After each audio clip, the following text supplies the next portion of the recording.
Assalamualaikum warahmatullahi wabarakatuh. Selamat pagi teman-teman se-Indonesia. Semoga semua berada dalam keadaan sehat dan bahagia selalu.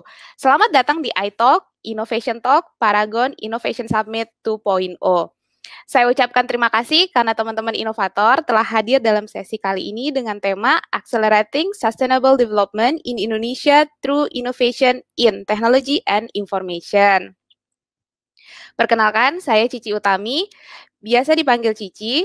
Selain bertugas sebagai moderator di sesi iTalk kali ini, sehari-hari saya ditugaskan sebagai IT Product dan Business Development di Direktorat IT Paragon Technology and Innovation. Sebelum kita mulai ngobrol-ngobrol asik nih dengan para narasumber yang kece habis tentang inovasi dan teknologi, boleh ya saya remind sedikit tentang PIS 2.0. Paragon Innovation Summit 2.0 merupakan puncak perayaan kolaborasi PT Paragon Technology and Innovation dengan masyarakat Indonesia dari berbagai sektor, seperti dunia pendidikan, bisnis, pemerintahan, dan komunitas dengan misi yang terkemas dalam tajuk Innovation for the Greater Good. PIS 2.0 ini hadir untuk mengakomodasi berbagai bentuk inovasi melalui sebuah ekosistem yang senantiasa mengedepankan innovation culture dalam setiap sendi kehidupan. Tiap kali ngomongin inovasi nih, banyak orang berpikiran ini tuh harus berhubungan dengan teknologi dan digitalisasi. Namun ternyata tidak begitu. Untuk teman-teman yang sudah join di acara ini dari hari kemarin, pasti sudah mendengar kalau inovasi bisa saja berupa pemikiran, ide, bisnis model, produk, ataupun kegiatan yang kita lakukan. Namun kapan sih ide, pemikiran, ataupun kegiatan kita ini bisa dibilang sebagai inovasi? Ternyata ada 3 syaratnya. Yang pertama visible, bisa diterapkan. Yang kedua desirable, ada orang yang menginginkan. Dan yang ketiga adalah viable, ada benefit atau value yang ditimbulkan. Sebelum saya panggil narasumber untuk hari ini, saya mau cerita sedikit tentang IT Paragon. Direktorat IT Paragon memiliki visi Together We Drive Innovation Through Technology. Kita sebagai IT bertanggung jawab untuk bisa mendeliver value ke bisnis melalui implementasi sistem dan teknologi. Kenapa sih dibutuhkan?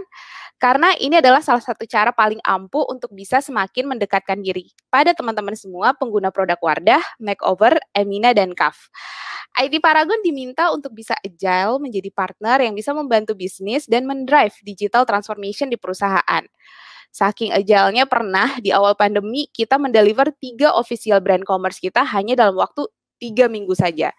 Waktu implementasi yang cukup singkat ini tentunya juga tidak terlepas dengan makin beragamnya stack teknologis yang bisa dipakai. Nah, hari ini nih kita akan coba bahas teknologi dan perkembangannya serta dampaknya buat perusahaan dan juga Indonesia. Tidak perlu berlama-lama lagi, saya akan invite satu persatu narasumber kita di sesi kali ini. Oke, sosok inovatif pertama adalah former Regional Program Manager at Silicon Valley's Hardcore DNO Specialist yang saat ini merupakan Executive Vice President Digital Development and Operation Bank BRI. Kemampuannya di bidang eksekusi, digital strategy, big data, AI, analitik, dan design thinking sudah tidak diragukan lagi. Mari kita sambut Pak Kaspar Situmorang. Hai, selamat pagi semuanya. Assalamualaikum. Apa kabar, Bu Cici? Waalaikumsalam. Halo Pak Kaspar, apa Halo, kabar? kabar baik. Ketemu lagi dengan Bapak, saya pernah ikut sesi Bapak dulu di salah satu uh, acara di luar gitu. Saya very kagum dengan Bapak. Senang banget pagi ini bisa ketemu lagi ya Pak. Terima kasih. Oke, hari ini kita akan ngobrol-ngobrol asik nih Pak, tapi saya panggil dulu ya speaker-speaker yang lain. Oke, sosok yang kedua, ini juga nggak kalah nih inovatifnya. Memiliki pengalaman sudah lebih dari 11 tahun dalam bisnis development, produk teknologi, dan juga supply chain. Sosok ini tidak diragukan lagi kemampuannya dalam membuat web, mobile products di industri fintech, software, dan juga cloud tech industry. Saat ini beliau menjabat sebagai Director of Operation and Technology dari Kartu Prakerja. Mari kita undang ke stage Mas Hengki Sihombing. Halo. Pagi Mas Hengki. Pagi Cici. Ketemu lagi kita di hari ini. Ya. Terima hari ini kita akan kasih. ngobrol-ngobrol asik ya. Banyak banget nih yang udah menunggu sesi kali ini untuk bisa bicara tentang teknologi ya. Oke, saya undang dulu sosok ketiga sebelum nanti kita ngobrol-ngobrol. Dan ini sosok terakhir, sosok yang tidak kalah inovatif, seseorang yang berhasil membawa terobosan di Paragon dengan inovasi di bidang teknologi. Di bawah kepemimpinan beliau sebagai VP of Information Technology Paragon, anak-anak muda di dalamnya mampu menghasilkan karya yang tidak hanya maju dari sisi inovasi dan teknologi, tapi juga humanis dan menjawab kebutuhan customer. Ini dia Pak Jo Astra. Assalamualaikum warahmatullahi wabarakatuh. Waalaikumsalam, pagi Pak Jo. Semua, pagi Mbak Cici, Mas Henry, Mas Kaspar. Pagi Pak Jo. Pak Jo, pagi ini sempat olahraga Pak Jo? Alhamdulillah sempat. Oke, baik Pak Jo. Baiklah semua, karena narasumber kita bertiga sudah hadir di stage, kita langsung masuk ke sesi talk show, ngobrol-ngobrol gitu ya terkait teknologi dan inovasi. Mungkin teman-teman inovator sadar banget kalau teknologi itu berkembang dengan sangat cepat. Hitungannya itu udah bukan tahunan lagi, bahkan juga sudah bukan bulanan. Tiap hari ada hal baru yang muncul. Teknologi itu sudah jadi hal yang tidak terpisahkan dengan kehidupan. Kalau misalnya ditanya nih ke saya, kalau mending ketinggalan dompet apa ketinggalan handphone? Oh, saya mending ketinggalan dompet daripada ketinggalan handphone gitu, saking nggak bisanya terpisahkan gitu. Atau misalnya sekarang karena pandemi susah banget ya mau belanja, oh udah nggak kayak gitu. Udah nggak kayak gitu karena segampang itu belanja online. Maaf sebentar.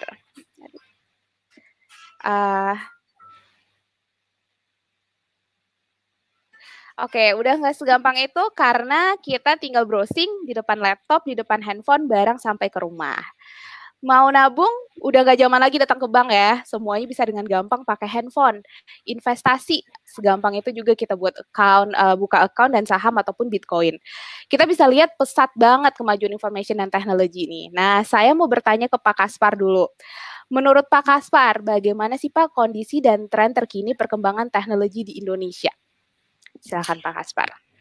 Oke, Mbak Cici. Ini menarik sekali pertanyaannya. Jadi kalau kita lihat sekarang tren perkembangan teknologi di Indonesia ini semakin menciptakan generasi juniper namanya. Julid, nyinyir, dan baper begitu.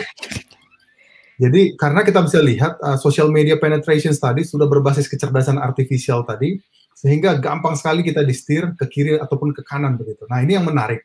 Oleh sebab itu generasi-generasi milenial, generasi Z ini jangan sampai menjadi hanya konsumen saja begitu. Nah oleh sebab itu, nah bagaimana caranya supaya tidak hanya menjadi konsumen saja? Nah ini yang tren sekarang yang kita lihat khususnya di inovator muda sekarang. Bagaimana kita harus sibuk berkarya gitu menciptakan eksploitasi dan eksplorasi tadi gitu. Nah di sisi eksploitasi tadi kita lihat beberapa tren di Indonesia ini khususnya di seputar fintech begitu. Nah ini menarik sekali. Jadi bagaimana beberapa inovator muda begitu di sisi keuangan digital tadi berhasil meng-unbundling pemain-pemain besar tadi seperti katakanlah bank-bank besar begitu. Mereka unbundling satu persatu layanannya tadi, layanan tabungannya misalnya, layanan perkreditannya, layanan investasi dan lain sebagainya. Nah di sini kita lihat bagaimana tadi mereka menciptakan nilai tambah begitu terhadap customer yang membutuhkan produk tadi, specifically hanya produk tadi dengan super cepat begitu. Nah di satu sisi yang kedua adalah tren yang kita lihat bagaimana inovator-inovator muda ini bereksplorasi gitu atau menciptakan bisnis model baru yang belum pernah dilihat oleh perusahaan-perusahaan yang sudah solid atau yang sudah mature begitu. Nah di sini mereka berhasil menciptakan bisnis model baru, sebutlah misalnya di sisi neobank misalnya begitu, kemudian di sisi open API-nya, sehingga bagaimana menciptakan interkoneksi yang hyper connected begitu antara satu perusahaan dengan perusahaan lain, sehingga luar biasa value-nya multiply betul-betul menjadi eksponensial gitu. Nah ini kita lihat bagaimana kata kuncinya tadi, inovator-inovator muda ini kalau kita bedah gitu ya polanya, bagaimana proses digitizing tadi nggak cukup begitu. Jadi kalau perusahaan-perusahaan baru mulai digitizing saja, sudah barang tentu ini ekspektasinya akan ada linear growth begitu. Tapi kalau kita mau mendapatkan exponential growth tadi, sudah barang tentu kita harus namanya mendemokratisasi layanannya. Nah kita lihat bagaimana perusahaan-perusahaan yang berhasil mendemokratisasi layanannya tadi menjadi API. API bukan Asosiasi Pelawak Indonesia, tapi Application Programming Interface yang menghubungkan antara satu perusahaan dengan perusahaan lain super cepat begitu. Kalau dulu namanya host to host ya, zaman tahun 2000-an. Nah, sekarang sudah sangat murah, sangat cepat dan sangat reliable begitu. Nah, itu mungkin yang sedikit untuk membuka diskusi kita pagi hari ini.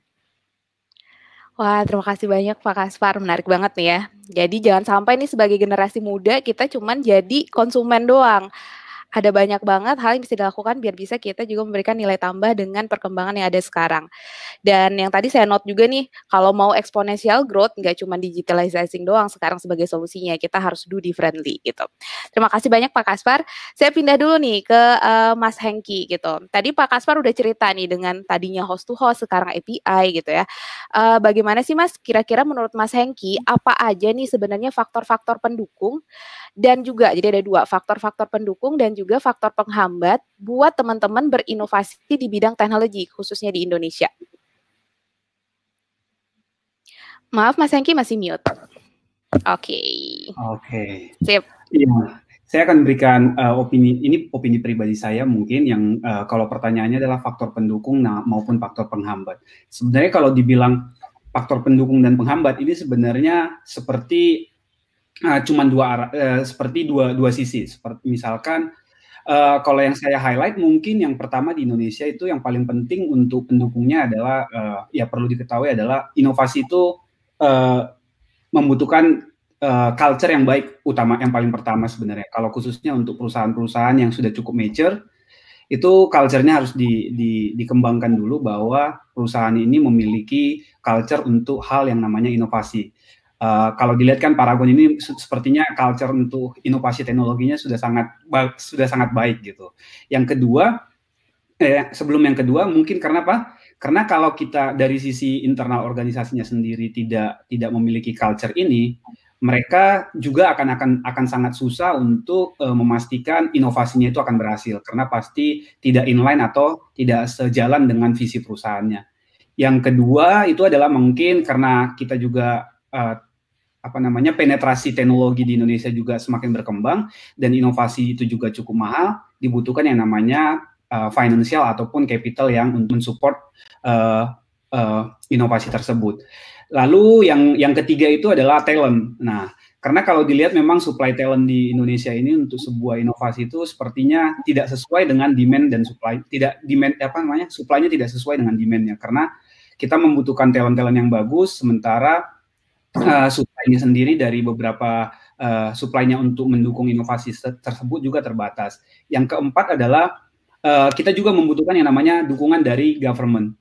Nah, yang perlu dilihat terkadang sebuah inovasi itu adalah melakukan hal yang baru dan mungkin itu regulasinya nggak ada. Oleh karena itu untuk sebuah hal inovasi itu kita membutuhkan yang namanya support government. Nah, menurut saya ini adalah 4 pendukung. Dan mungkin ini juga yang bisa jadi menjadi penghambat. Kenapa? Karena kalau misalkan seperti tadi culture-nya tidak dikembangkan, terus tadi yang kedua adalah financial-nya juga tidak ada dukungan, dan yang ketiga adalah supply talent-nya juga terbatas maupun dukungan government-nya juga sangat kecil, itu akan menghambat juga inovasi yang akan terjadi di setiap organisasi khususnya maupun di negara kita ini. Mungkin dari saya itu. Oke, terima kasih Mas Hengki. Jadi kalau kita dapetin 4-4-nya ini jadi faktor pendukung, kalau nggak dapat jadi penghambat gitu ya. Culture, financial, supply talent, dan yang terakhir adalah dukungan dari government. Oke, terima kasih banyak Mas Hengki. Nah, aku pindah ke Pak Jo dulu nih. Tadi kita udah dengerin faktor pendukung dan juga bisa jadi penghambat inovasi di bidang teknologi di Indonesia. Pak Jo, kalau menurut Pak Jo, ini kita pindah ke dunia perusahaan atau industri gitu. Kira-kira apa aja challenges untuk penerapan teknologi ini di perusahaan sendiri? Silakan Pak Jo. Salah satu challenge yang paling besar dalam penerapan teknologi itu sebetulnya what is required by the business case itself gitu ya. Karena di hari seperti sekarang ini kita sering sekali mendengar digital transformation gitu kan ya, artificial intelligence, IoT, but in reality gitu kan perusahaan demi perusahaan itu akan berbeda kebutuhannya satu dengan yang lain. Nah, ada banyak case gitu kan, karena tren itu pretty much orang berlomba buat invest di situ. Kita lihat figur investasi digital transformation-nya. Industry 4.0, IoT, but in reality, do we need that? Ya, jadi itu yang pertama. Does the business require it? Gitu. Kalau ternyata the business required, Nah, yang berikutnya adalah change management itu sendiri. Karena seperti kita tahu, teknologi bring a lot of things. Di satu sisi, optimization, productivity, efficiency. At the same time, some people find the threat, gitu ya. I might lose the job, gitu kan. So, what's in it for me? Bukan cuma dari sisi perusahaan, bukan cuma secara hitung-hitungan, tapi for the real people who are affected by the technology, itu mesti di-address juga. Nah, kalau tadi Mbak Cici sempat bicara bahwa inovasi itu bicara mengenai viability, feasibility, desirability, ini adalah the ultimate goal of sweet spot of innovation. Kita mesti lihat dari sisi people-nya, dari sisi teknologi, ya, dan juga dari sisi bisnis. Ini pretty much apa yang disampaikan oleh Bang Salman juga kemarin di sesi sore. Ya. Oke, terima kasih banyak Pak Jo. Jadi kita lihat dulu nih ya, ini benar dibutuhkan oleh bisnis apa enggak, atau kita kayak semacam FOMO gitu ya. Setelah itu, ketika teknologi juga udah ada, yang diperlukan itu adalah change management, karena teknologi is just technology, tetap harus ada orang yang akan tetap ngeliatin, monitor, even kita udah pakai AI, tetap harus ada orang yang kayak mention what is actually we want to answer dari AI-nya itu sendiri gitu. Oke, terima kasih banyak Pak Jo. Ini berarti aku pindah ke Pak Kaspar nih, karena tadi kita udah bahas tentang dunia industri bareng Pak Jo, kita mau lihatin skop yang lebih luas lagi nih, kita mau ngeliatin dari lensa Indonesia gitu. Kalau menurut Pak Kaspar, apa saja yang masih menjadi tantangan penerapan teknologi di Indonesia, dan kemudian apakah masih banyak atau ada opportunities yang bisa kita ambil dari perkembangan teknologi ini sendiri untuk kemajuan Indonesia? Ya, terima kasih Mbak Cici. Jadi kalau saya boleh analogikan begitu ya, dengan Tiongkok sekitar 30 tahun lalu begitu. Jadi mereka punya framework itu 2I 1D katanya gitu. Jadi I yang pertama itu namanya imitasi begitu. Nah, jadi dari imitasi tadi, mereka sudah bisa lihat apa yang terjadi di Eropa, apa yang terjadi di Amerika Utara, apa yang terjadi di Jepang, kemudian mereka bawa teknologinya ke kampungnya begitu, ke Tiongkok begitu, kemudian mereka imitasi berbagai macam chipnya, berbagai macam software, berbagai macam proses supply chain-nya, kemudian mereka tiru dengan baik, yang mungkin produk pertamanya masih belum pas gitu, kemudian produk keduanya sudah mulai ada ketemu product market fit-nya, kemudian ketiga mereka sudah bisa meniru lebih halus lagi dan seterusnya begitu. Nah, baru masuk mereka ke stages kedua namanya adalah inovasi tadi gitu. Jadi dari imitasi baru kemudian masuk kedua ke inovasi. Nah, di fase inovasi tadi mereka sudah bisa meningkatkan nilai tambah dari produk imitasinya mereka tadi gitu. Misalnya produk tadi sudah di fine tuning dengan adat istiadat ataupun culture yang sesuai dengan market yang ada di Tiongkok misalnya begitu. Nah, kemudian di fase inovasi ini tadi mereka sudah mulai melihat bagaimana meningkatkan atau menambah nilai daripada cost-nya misalnya lebih murah, kedua daripada experience-nya jauh lebih baik, dan ketiga bagaimana platformnya tadi menjadi jauh lebih baik begitu. Nah, dari situ kemudian mereka akhirnya melihat pasar kita nggak cukup lagi hanya kalau kita produksi untuk Tiongkok saja gitu. Akhirnya mereka mulai berpikir untuk mendisrupsi. Jadi imitasi, inovasi, baru disrupsi tadi gitu. Nah, ini banyak perusahaan-perusahaan melakukan hal yang salah dengan benar begitu. Nah, ini susah kan ya, bagaimana melakukan hal yang salah dengan benar begitu. Nah, ini banyak yang dilakukan oleh teman-teman di beberapa perusahaan begitu, karena mereka mau lakukan hal yang sama berulang-ulang, mengharapkan hasil yang berbeda begitu. Nah, sudah barang tentu nggak bisa lagi kan ya di era digital ini tadi gitu. Jika kita ingin menciptakan disrupsi di pasar kita tadi, sudah barang tentu kita harus meningkatkan 3 value tadi kan ya. Ada value cost-nya, value experience-nya, sama value platformnya tadi gitu. Nah, yang mana yang mau kita lakukan penciptaan nilai tambah tadi di 3 sektor tadi, disitulah kita bisa meningkatkan keunggulan dari perusahaan kita tadi. Nah, kelemahan banyak perusahaan-perusahaan dalam mengadopsi ataupun mengeksekusi teknologi-teknologi tinggi tadi, selaras dengan yang disampaikan oleh Pak Jo tadi. Jadi it's not about the technology gitu. It's all about culture-nya tadi gitu. Karena Harvard Business Review bilang kalau transformasi digital itu kan ada vendornya begitu ya. Ada Google, ada Amazon, ada Microsoft dan lain sebagainya gitu.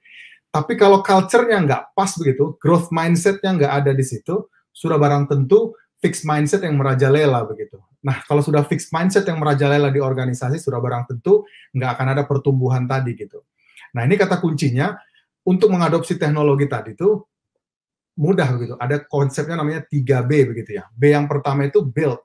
Kalau kita nggak bisa build sendiri, kita borrow gitu kan ya. Borrow artinya pinjam dengan teknologi orang lain, bekerja sama, bermitra, berpartnership begitu. Kalau nggak cukup lagi berboro, kita invest melalui buy tadi gitu ya, buy B yang ketiga gitu. Nah 3B inilah yang harus diadopsi gitu oleh banyak-banyak perusahaan, sehingga proses adopsinya tadi menjadi jauh lebih cepat. Dan dengan adanya advanced teknologi seperti public cloud sekarang ya, ada Google, ada Microsoft, ada Amazon begitu, proses-proses pengembangan produk sekarang mulai dari desain sampai nanti deployment dan productionnya bisa jauh lebih cepat begitu. Karena kalau dulu kita mesti beli hardware sendiri, bare metal sendiri, sekarang sudah nggak perlu lagi. Cukup dengan budget shoestring sudah bisa mengadopsi keunggulan infrastruktur yang kapasitasnya mungkin sama dengan bank-bank besar di Indonesia ataupun perusahaan-perusahaan besar yang ada di Indonesia tadi. Nah itu mungkin sedikit tentang yang saya bilang ini kalau saya summary-kan begitu PSBB begitu, namanya perbaikan sistem berskala besar begitu ya di masing-masing organisasi tadi gitu. Mungkin itu dulu kali sedikit. Oke, perbaikan sistem berskala besar. Menarik nih, ada banyak banget term nih. 2I, 1D sama 3B ya Pak ya. Gimana caranya even kayak kalau mungkin dulu project management cuma ada waterfall, sekarang ada agile. Itu sama juga dengan how kita implement teknologi zaman sekarang ya. Nggak harus nunggu lama, kita harus bisa agile juga, adopsi gitu. Menggunakan tadi mungkin 3B. Nggak build dulu, nggak bisa borrow. Kalau ternyata borrow pun udah nggak bisa lagi nih mengcover needs kita. Yang ketiga adalah invest dengan buy gitu. Oke, terima kasih banyak Pak. Kalau misalnya yang ini Pak Kaspar, kalau dilihatin secara opportunities untuk Indonesia sendiri, masih banyak nggak sih Pak opportunities untuk kita bisa ambil nih perkembangan tren dan teknologi ini untuk kemajuan Indonesia sendiri?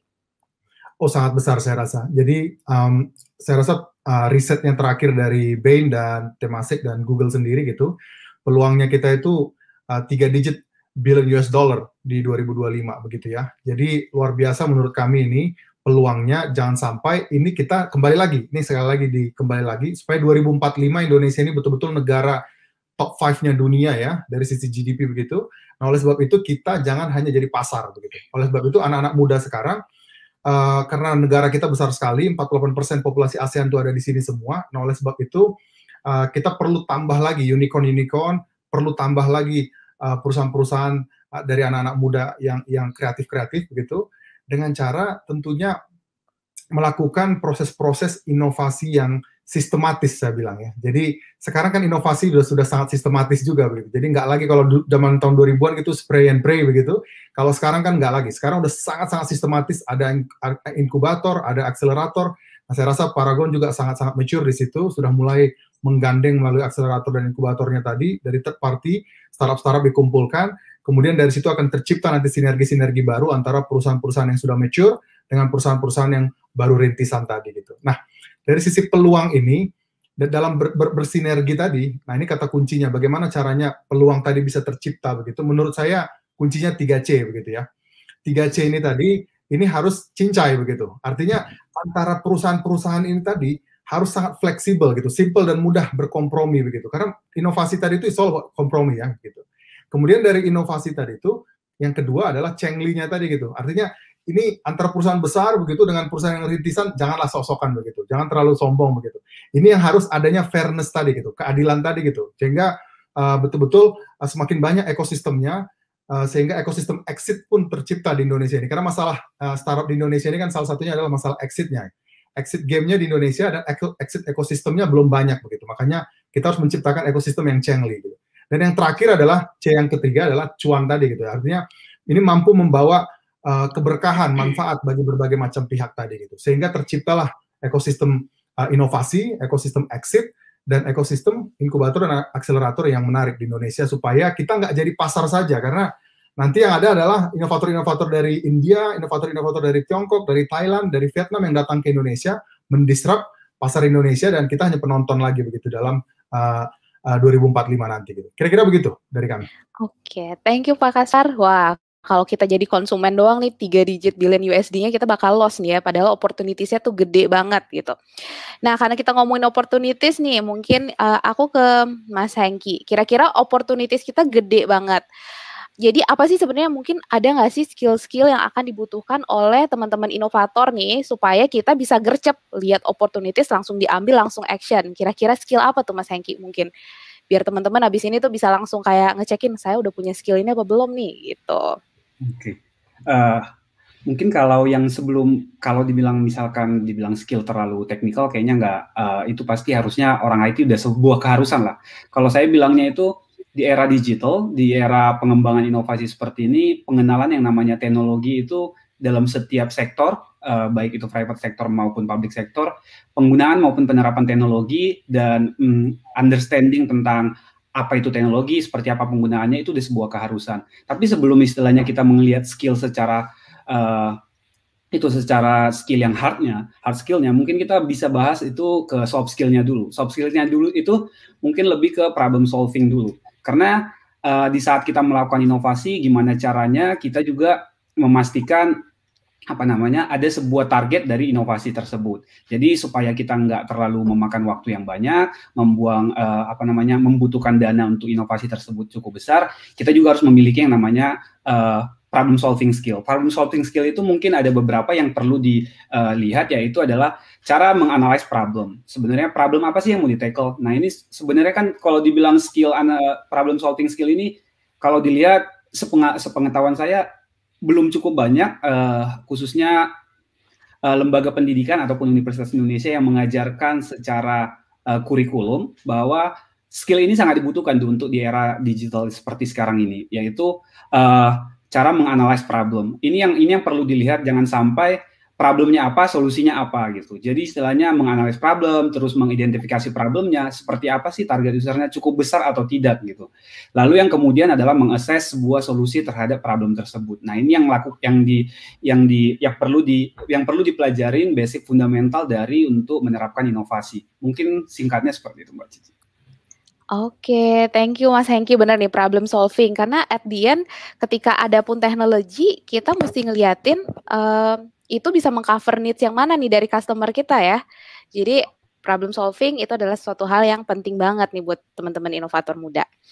Oke, saya balik ke Pak Jo nih sekarang. Pak Jo, kalau tadi udah sampai ke Indonesia, kita balik lagi nih ke bidang industri nih, ke perusahaan. Kira-kira menurut Pak Jo, pemanfaatan teknologi ini memberikan dampak positif apa aja sih Pak buat perusahaan? Mungkin Pak Jo bisa sharing-sharing juga sedikit terkait penerapan teknologi yang ada di Paragon juga. Silakan Pak Jo. Secara umum, penerapan teknologi di perusahaan itu sangat berdampak positif, ya. Terutama kalau kita bicara mengenai sistem yang udah established, dalam artian kita bicara mengenai bisnis proses nih, apakah itu di finance, di supply chain, di commercial. Once the system is established gitu ya, kita bakal melihat nih bagaimana proses-proses itu diimprove lebih baik lagi dengan menggunakan digitalisasi. Kalau kita bicara salesman gitu kan, yang menggunakan paper form untuk menarik order, nah di zaman sekarang udah bukan option lagi gitu. Kita bakal pakai smartphone. Pertanyaannya, apakah proses itu sudah established atau belum? Kalau itu belum, akan banyak challenge di sana. Jadi saya pikir salah satu bisa dikatakan trap gitu ya, proses digitalisasi yang banyak ditemui di banyak perusahaan, itu salah satunya prosesnya belum established. Sehingga sejalan dengan waktu, prosesnya berubah, sistem dirubah, prosesnya dirubah lagi, sistemnya berubah. Sehingga kalau kita bicara mengenai project management, mau itu waterfall, mau itu agile, at the end, cost-nya akan membengkak, schedule-nya akan mundur, scoping-nya akan berubah-berubah terus. Kenapa? Karena prosesnya itu belum established. Nah, jadi saya pikir itu penting banget buat kita melakukan prioritization. Di banyak perusahaan, kita bicara mengenai teknologi, kita bicara mengenai IT team. Kalau tadi Bang Kaspar sudah bicara mengenai adoption dari teknologi, baik kita build, buy, ataupun borrow, the reality is, itu ada constraint-nya, ada budget constraint. Nah, kita harus melakukan prioritization. Nah, ini saya pikir balik lagi ke bagaimana kita IT berperan sentral gitu ya, dengan kita bekerja sama dengan berbagai stakeholder dari berbagai direktorat. Sehingga terciptalah satu kesepakatan within this limited resources, mau kita invest di mana. Kalau kita bicara 1 tahun terlalu lama, kita breakdown setiap 6 bulan, kita breakdown per quarterly. Dan kita lihat secara agile dengan Scrum ya, is there a quick win. Kalau kata Gita kemarin is the quick win, low hanging fruit gitu ya. Itu yang sebetulnya jadi harapan kita bagaimana digitalization itu bisa mendapatkan hasil. Nah ini pretty much applicable in all industrial sector gitu ya. Saya pernah di perbankan, pernah di properti, di manufacturing, FMCG, I pretty much do the same thing. Oke, terima kasih banyak Pak Jo. Jadi nih bisnis proses firm dulu, abis itu teknologi itu akan bisa mensupport banget nih ya untuk perusahaan itu sendiri, dan IT itu perlu berkolaborasi dengan bisnis untuk memastikan kita benar-benar memberikan apa yang dibutuhkan oleh bisnis dan juga konsumernya kita. Thank you Pak Jo. Nah, ini kita udah banyak banget dapat insight teman-teman inovator, mulai dari kondisi, tren teknologi, faktor-faktor apa aja sebagai pendukung dan juga penghambat, opportunities dan juga implementasi yang udah ada. Sejauh ini tentunya kita tidak ingin berhenti dengan hanya sekedar bisa mengimplementasikan, namun kita juga harus bisa memiliki visi untuk bisa mengakselerasi ini untuk pembangunan berkelanjutan melalui inovasi dalam teknologi dan informasi. Saya ke Pak Kaspar dulu. Pak Kaspar, menurut Bapak, bagaimana peranan inovasi, khususnya di bidang teknologi dalam mengakselerasi pembangunan berkelanjutan di Indonesia? Silahkan Pak Kaspar. Baik, jadi sebelum saya jawab situ, kita kembali dulu ke frameworknya sedikit, ini agak panjang dikit tapi nggak apa-apa ya. So allow me to break it down, karena ini menurut saya penting. Jadi kalau kita mau inovasi tadi, saya selaras dengan Bang Hengki, selaras dengan Pak Jo, kita harus jelas dulu grand why-nya. Grand why-nya kita itu apa gitu. Nah, saya coba pakai framework satu namanya manajemen alhamdulillah begitu ya. Nah, ini dia dibagi namanya 3S begitu. S yang pertama itu, kalau kita sudah tahu self-consciousness-nya kita, secara sadar kita akhirnya merancang dan memprepare begitu, berbagai macam opportunity-nya yang akan kita selesaikan begitu. Itu yang pertama, self-consciousness-nya tadi. Kemudian S yang kedua adalah self-development-nya tadi gitu. Nah, di sini kita harus proaktif gitu ya. Jadi jangan suka mengeluh gitu, karena inovator tadi itu udah pasti akan banyak dapat hambatan begitu. Jadi kita harus proaktif, be the actor atau agen perubahannya tadi begitu. Nah, kemudian yang ketiga adalah 3S yang ketiga namanya self contribution tadi gitu. Jadi once kita udah sadar kenapa kita hadir di situ, kemudian S yang kedua kita sudah jadi agen perubahan di situ, baru self contribution tadi adalah kita menjadi manusia yang bernilai tambah tadi gitu. Team player, solution finder, seperti yang disampaikan oleh Hengki tadi, menjadi manusia-manusia yang problem solver begitu, menyelesaikan masalah besar tadi, sehingga rewardnya pun besar begitu. Kalau kita menyelesaikan masalah-masalah kecil, pasti rewardnya kecil gitu. Nah, itu dimulai dari kerangka berpikir itu dulu begitu, supaya kita bisa menjawab nanti yang sustainable innovation tadi dan akhirnya menciptakan keunggulan bagi bangsa ini tadi gitu. Nah, kembali ke dalam konsep apa yang mau diinovasikan tadi. Nah, ini penting menurut saya. Jadi ada namanya sekarang hybrid company begitu ya. Bukunya boleh dibeli juga di Gramedia dan lain-lain begitu. Kebetulan penulisnya bos saya begitu, Pak Indra Utoyo. Jadi di dalam buku itu menarik. Sekarang ini hybrid company itu harus ada di semua lini Indonesia begitu. Apa itu artinya hybrid company tadi? Jadi dia bisa berjalan bimodal. Bimodal tadi artinya adalah ada yang mestinya untuk melakukan eksploitasi atau mentransformasi bisnis prosesnya tadi menjadi lebih efektif begitu ya. Jadi ada tim yang fokus, kita punya cash cow kita sekarang, nah kita fokuskan di situ, transformasi bisnisnya tadi, apa namanya, proses-proses yang toksik digantikan dengan proses-proses yang lebih digital sehingga lebih produktif timnya tadi, nggak perlu nambahin orang, bisa lebih produktif misalnya begitu. Nah jadi ada yang fokus pada eksploitasi tadi gitu, timnya.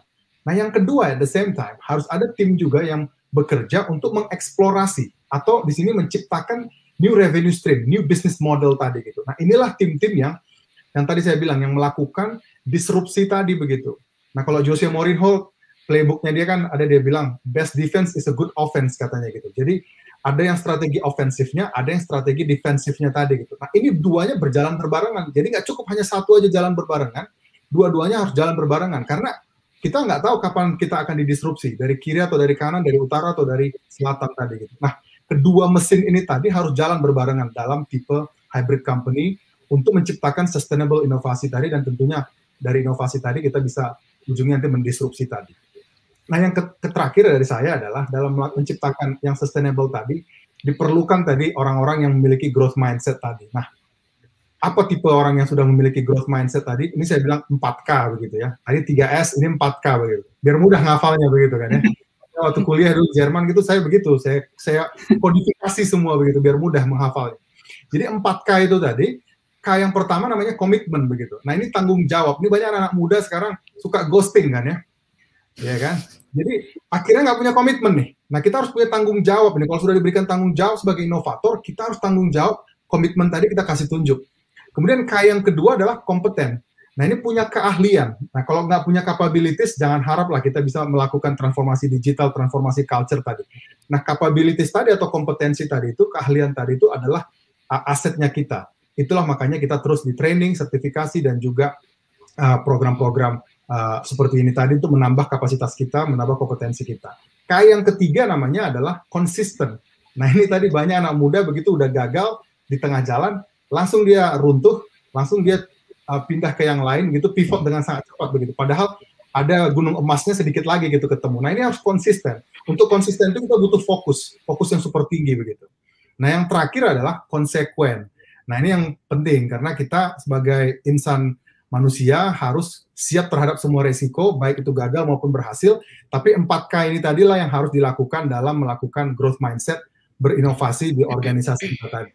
Karena hakikat sukses itu kan kita menjadi berkah dan rahmat bagi banyak orang. Kalau inovasi kita berhasil, insya Allah pasti organisasi kita bertumbuh dan tentunya menjadi rahmat dan berkah bagi customer kita yang begitu banyak di Indonesia ini tadi. Mungkin itu sedikit.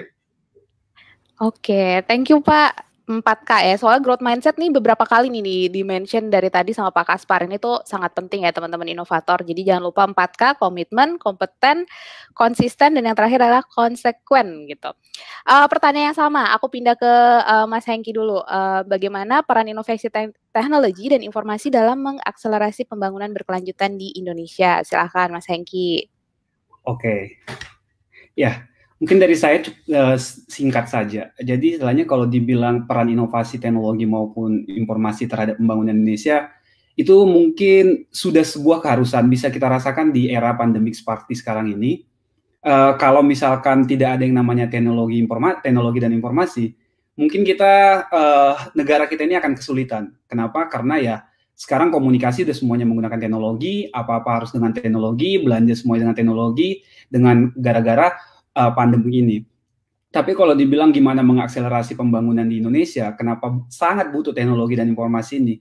Ya, kita harus sadar bahwa pemerataan di Indonesia ini tidak merata. Maksudnya adalah penerapan teknologi, literasi digital, penggunaan teknologi itu tidak merata untuk di setiap provinsi yang ada 34 provinsi di Indonesia. Mungkin kalau dilihat penerapan teknologi informasi itu masih sangat berpusat di Pulau Jawa.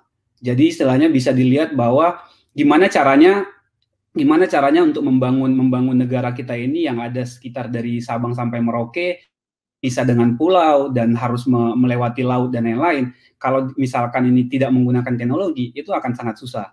Jadi kalau dilihat dari pengalaman kita selama setahun pandemik ini, teknologi informasi itu sudah sangat dibutuhkan. Khususnya juga yang seperti sekarang memang diberikan amanah untuk menjalankan program Kartu Prakerja, dan yang sebenarnya goal Kartu Prakerja adalah memberikan pelatihan, peningkatan upgrading skill dari setiap anak-anak muda di Indonesia.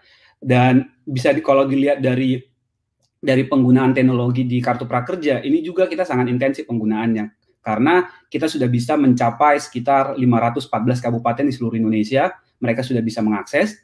Tapi ya memang kalau berdasarkan pengalaman kita selama setahun ini, memang kota-kota terpencil, kabupaten yang di daerah timur khususnya, itu memang sangat sedikit untuk penerimaan ataupun minat yang kita lihat ada terbatas terhadap. Jadi kalau di pembangunan juta ini memang teknologi itu pemerintah harus benar-benar mensupport dan menjadi PR besar buat pemerintahan kita. Kenapa? Karena kalau tanpa dukungan government tadi, inovator-inovator yang di setiap daerah kecil-kecil ini, yang di pelosok-pelosok Indonesia, itu juga akan sangat kesulitan. Karena mereka juga membutuhkan yang namanya infrastruktur dari sisi teknologi, informasi, akses internet, listrik, itu semua adalah basic dasar kebutuhan untuk yang namanya melakukan penerapan teknologi informasi. Jadi kalau dibilang inovatornya, kalau dilihat memang kita perlu pahami, kita semua sudah mengerti bahwa big startup itu masih berpusat di Jakarta. Gitu. mungkin ada sedikit daerah Jogja maupun Jawa Barat gitu. Jadi perlu dilihat mungkin 5 tahun sampai 10 tahun ke depan kita juga berharap seluruh dari setiap 334 provinsi di Indonesia ini juga mungkin nggak harus menjadi unicorn, tapi sudah bisa memberikan sebuah inovasi di tiap daerah-daerah mereka, sehingga anak-anak ataupun anak-anak muda yang di tiap provinsi terpencil ini, mereka juga memiliki akses, sehingga literasi digital itu masuk ke mereka, sehingga mereka matanya terbuka bahwa penggunaan teknologi itu sudah sebuah keharusan, dan yang namanya skill terhadap digital itu sudah keharusan gitu. Mungkin 5 tahun sampai 10 tahun lagi, akses yang namanya pembelajaran maupun dari sisi bisnis itu semuanya mungkin sudah going digital ataupun online. Menurut saya seperti itu Mbak Cici. Oke, thank you Mas Hengki. Jadi ini sebenarnya ada PR ya, pemerataan teknologi. Dan orang bilang tuh problem is the mother of innovation. Jadi buat teman-teman inovator nih, sebenarnya ini kita punya opportunities nih. Mungkin ada yang bisa kita lakukan untuk mensupport pemerintah juga. Oke, sebelum masuk ke Q&A, satu pertanyaan terakhir buat Pak Jo dulu. Pak Jo, kira-kira apa ya yang bisa kita lakukan untuk memastikan harmonisasi antara teknologi dengan talentnya nih, agar kita bisa mengakselerasi kemajuan industri ataupun perusahaan di Indonesia? Silahkan Pak Jo. It's actually the big question, Mbak Cici ya, yang mesti dijawab. Kalau Simon Sinek bilang, find the why, the purpose gitu ya. Jadi setiap talent seperti kita tahu gabung di Paragon ya, itu masing-masing dari talent itu tahu banget kenapa mereka gabung di Paragon. Mereka gabung di IT Paragon, masing-masing pun tahu kenapa mereka gabung IT Paragon. What is the purpose joining us gitu kan ya. Nah kemudian kita sangat bersyukur banget nih. Di masa pandemi seperti ini, Paragon mengadakan Paragon Innovation Summit gitu. Ini banyak men-trigger berbagai pertanyaan ataupun ide di seluruh inovator Indonesia. Dan kita dari sisi IT Paragon tentunya sangat istilahnya fully on the proses ini gitu. Kenapa? Karena kalau kita bicara mengenai innovation, it's not about just technology. Ada banyak opportunity dari si produk, service, bisnis model, bahkan bisnis proses, dan harmonisasi kalian tadi Mbak Cici sampaikan gitu ya. Nah, begitu mereka mendapatkan purpose-nya, kemudian apa yang kita berikan kemudian? Otonomi.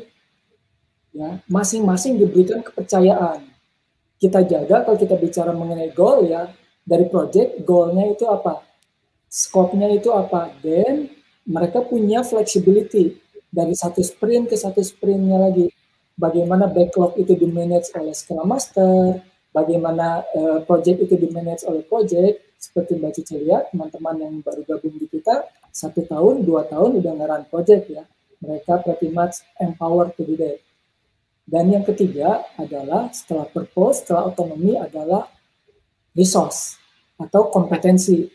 Nah, walaupun mereka baru gabung dari kita, individual development program, baik itu kebutuhan secara organisasi ataupun karir aspirasi per individu, itu kita harmonisasi agar satu demi satunya, waktu demi waktu mereka semakin kompeten dan semakin capable untuk untuk membuat berbagai produk ataupun service ataupun come up dengan berbagai inovasi. Itu. Oke, terima kasih banyak Pak Jo. Jadi kalau teman-teman dengar dari tadi tuh kita ada beberapa kali kata-kata why to dimension gitu. Jadi teman-teman inovator, don't forget to put your end state of mind gitu. Jadi kita tahu actually why the reasonnya. Setelah itu habis itu perusahaan juga harus memberikan otonomi untuk employee-nya gitu ya, untuk mereka bisa juga bereksplorasi, dan yang terakhir pastikan mereka juga diberikan kesempatan untuk bisa mendapatkan skill yang dibutuhkan. Oke, terima kasih banyak. Sesi talk show-nya abis ini kita masuk ke Q&A gitu ya, karena kayak udah ada banyak pertanyaan. Ini udah dipilihin oleh panitia pertanyaannya. Ini ada 2 pertanyaan. Pertanyaan pertama nih sebenarnya agak terkait dengan tadi yang sudah dibahas sama Mas Hengki. Mungkin saya kasih dulu ke Mas Hengki ya. Teknologi emang sangat penting di era ini gitu ya. Bagaimana dengan daerah pelosok di kepulauan yang mungkin sedikit tertinggal? Bagaimana cara mereka mendapatkan edukasi atau menguasai teknologi tersebut? Bisa sekalian promosi nih Mas Hengki, kartu prakerja boleh. Silahkan, gimana kira-kira nih? Mas Hengki masih mute kayaknya? Ya. Ya. Nah, tadi barusan dibahas, tiba-tiba ada pertanyaan seperti ini. Nah, memang benar itu sangat terasa banget di beberapa kepulauan maupun provinsi-provinsi yang jauh, khususnya yang jauh di luar Jawa lah. Di luar Jawa itu pasti sangat tertinggal yang namanya pengenalan teknologi maupun akses untuk terhadap literasi digital maupun pengenalan yang namanya teknologi digital. Nah, yang mungkin yang pertama adalah seperti tadi saya sudah sampaikan, sebenarnya menanggapin yang tadi disampaikan oleh Bang Kaspar juga, yang paling pertama dimiliki itu adalah growth mindset. Di saat kita mempunyai growth mindset, kalau memang kita tahu butuh, kita harus mencari cara gitu. Yang paling sekarang dilakukan adalah jika memang sudah memiliki growth mindset, saya pengen berkembang, yang paling pertama adalah dicari caranya gimana saya berkembang. Sekarang era digital, jika sudah memiliki, mungkin problemnya lagi nanti lebih dalam adalah apakah mereka sudah memiliki akses internet.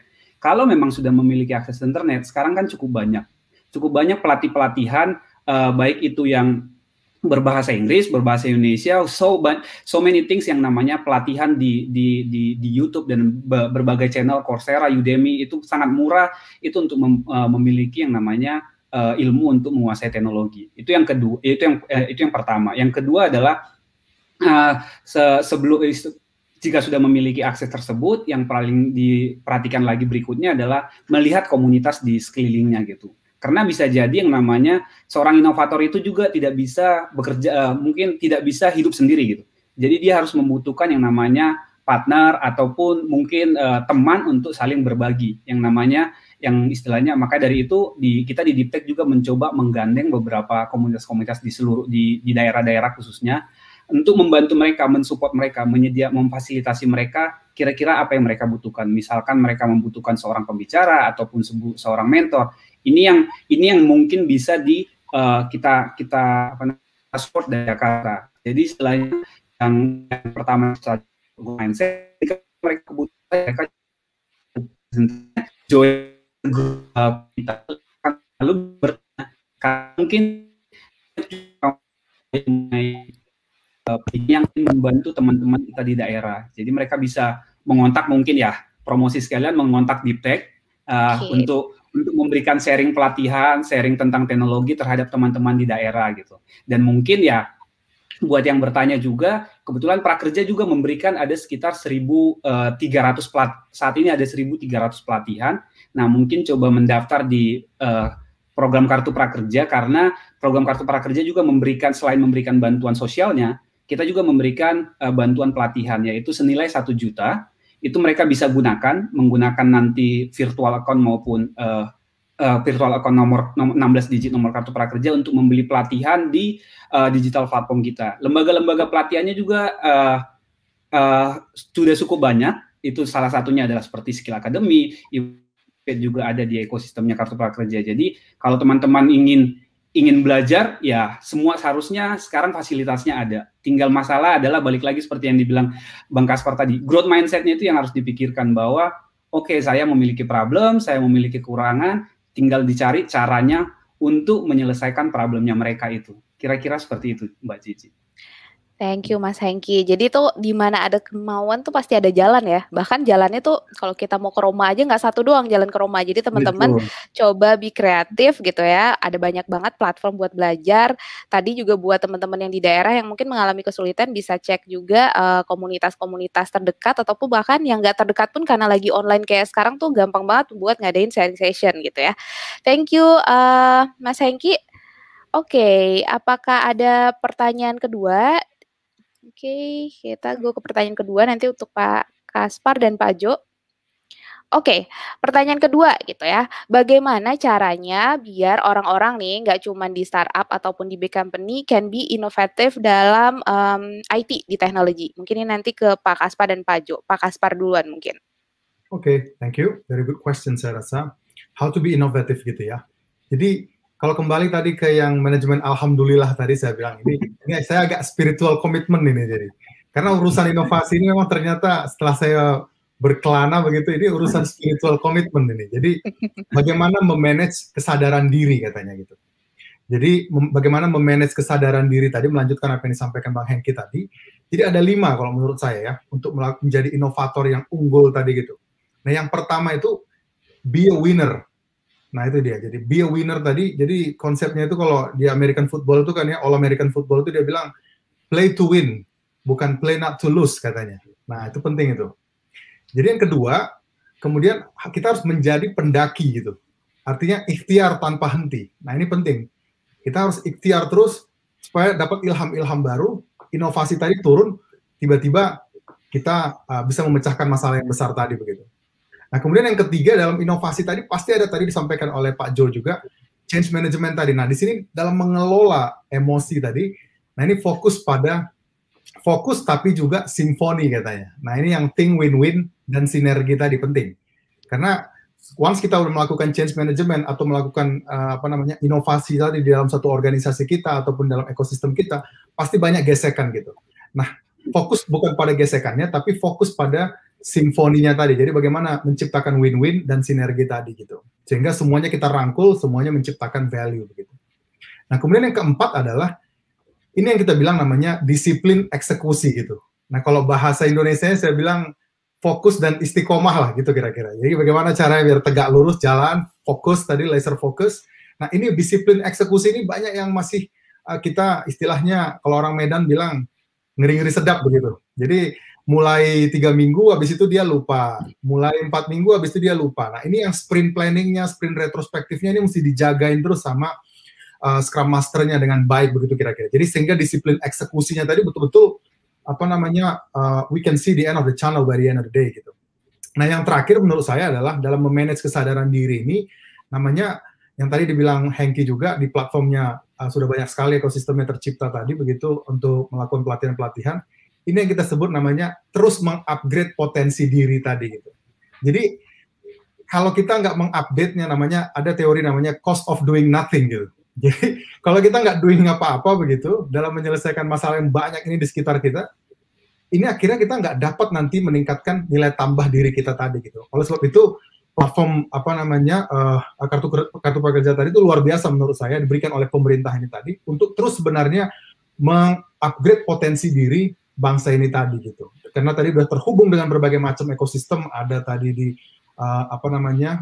Udemy, ada namanya di Coursera dan lain sebagainya tadi. Inilah cara-cara baru sekarang untuk mengupgrade potensi diri. Termasuk untuk menonton kita pagi hari ini di webinar ini namanya untuk mengupgrade potensi diri tadi gitu. Jadi itu mungkin sedikit 5 untuk memanage kesadaran diri tadi. Karena inovasi itu harus timbul dari diri sendiri tadi gitu. Harus datang dari kita gitu. Baru kemudian kita bisa memberikan problem solving tadi ke organisasi kita, ke company kita dan lain sebagainya. Mungkin itu sedikit. Ini sorry nih agak hari Minggu ini agak spiritual commitment ini manajemen alhamdulillahnya keluar semua nih kira-kira.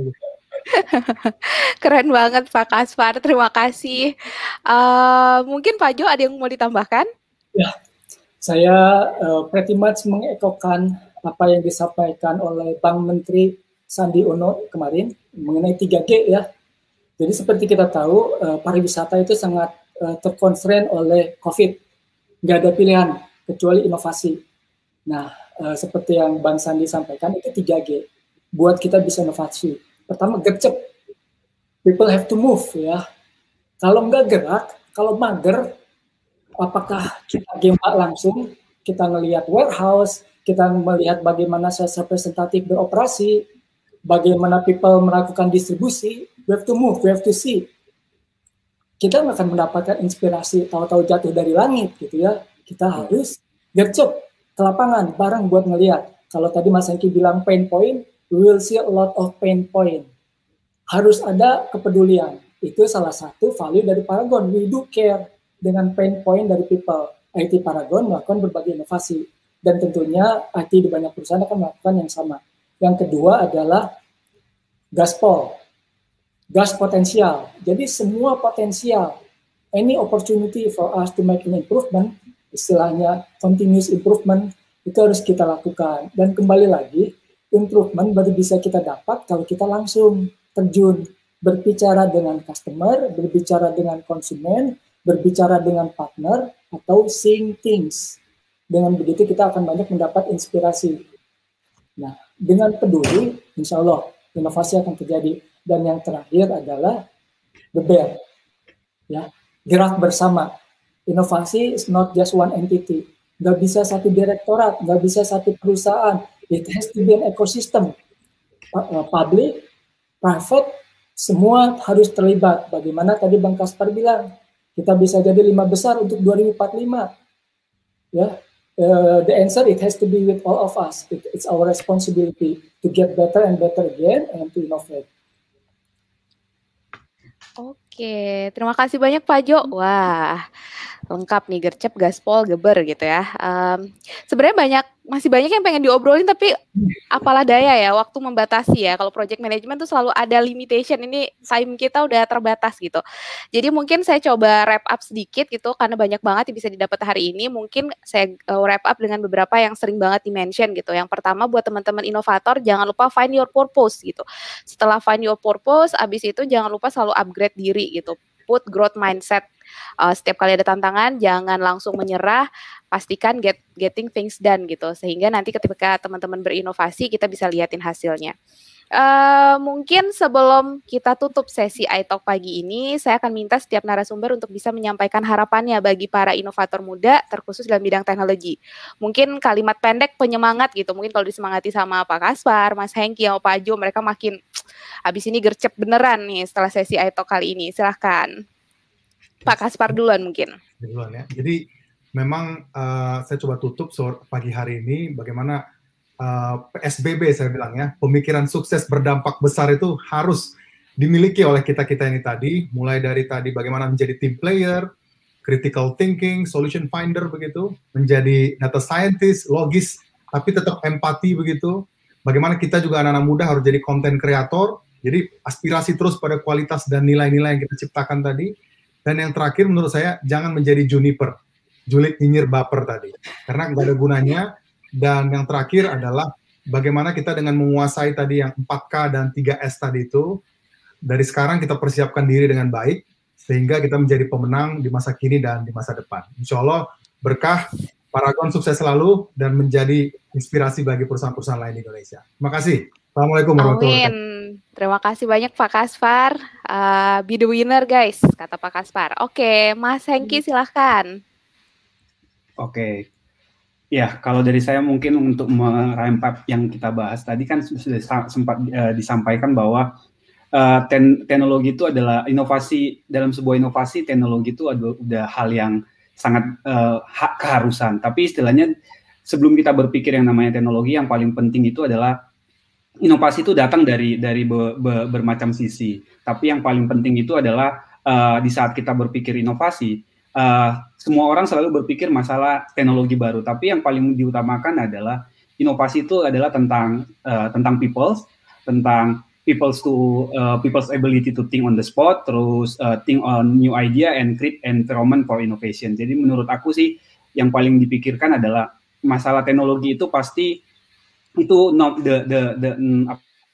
the second things-nya lah. Yang paling diutamakan tadi adalah harus kemampuan kita untuk berpikir, kemampuan kita untuk lebih kritikal dan mencari cara-cara baru untuk untuk menyelesaikan setiap problem terhadap sebuah produk maupun setiap di organisasi kita. Misalkan kita mau melayani customer, mau melayani rakyat, ya kita harus memikirkan cara-cara yang baru, yang memang itu lebih impactful buat customer base kita. Mungkin kira-kira itu. Oke, thank you Mas Hengki. Sebagai penutup silakan Pak Jo. Para inovator muda yang sedang mendengarkan, ya, saya ingin bertanya, apa yang akan kalian lihat, masing-masing dari kalian lihat dalam diri kalian di 5 tahun ke depan? Try to visualize yourself, ya. What does success look like in 5 years? Ya. Nah, untuk itu akan banyak gitu ya muncul ide-ide untuk mencapai sukses yang ada dalam bayangan teman-teman. Tadi Bang Kaspar udah bilang bahwa mesti konsisten, mesti konsekuen, dan banyak hal. Dengan memvisualisasi apa yang akan kalian capai dalam 5 tahun ke depan, try to break down dalam 4 tahun, 3 tahun, 2 tahun, 1 tahun. Milestone-nya akan seperti apa setiap tahunnya. Kemudian dibuatlah komitmen agar supaya tercapai milestone dalam 1 tahun, action-nya apa? Saya yakin banget dalam setiap action yang teman-teman siapkan untuk progres, untuk inovasi, itu ada banyak langkah-langkah baru yang akan kalian temukan. So, start with you, start with the why. Why you want to achieve this. Insya Allah ada banyak jalan untuk mendapatkan ide-ide keren.